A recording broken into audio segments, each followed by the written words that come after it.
संगमनेर तालुक्यातील वडगाव-पान फाट्यावर एसएसटी पथकानं मोठी कारवाई करत बुधवारी रात्री 11:30च्या सुमारास 55,300 रुपये किमतीचा 10 किलो 106 ग्रॅम गांजा पकडून कारवाई केली।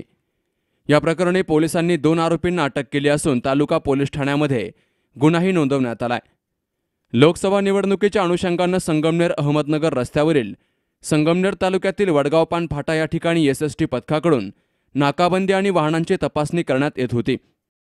बुधवारी 11:30च्या सुमारास निवडणूक तपासणी पथकानं डॉल्फिन क्रमांक MH04 GP 0099 या वाहनाची तपासणी केली असता दोघे प्रवासी अल्ताफ फकीर मोहम्मद अन्सारी वय 20 आणि सुमेध रवींद्र कसबे वय 22 दोघेही राहणार सायन कोळीवाडा प्रतीक्षानगर मुंबई अशी या आरोपींची नावं आहेत।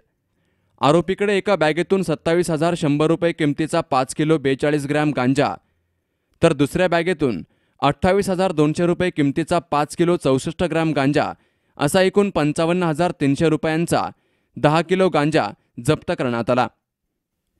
तर संगमनेर तालुका पोलीस ठाण्याचे पोलीस निरीक्षक सुनील पाटील हे या गुन्ह्याचा पुढील तपास करतायत। Sanjay Gopale, C news Marathi, Sangamner.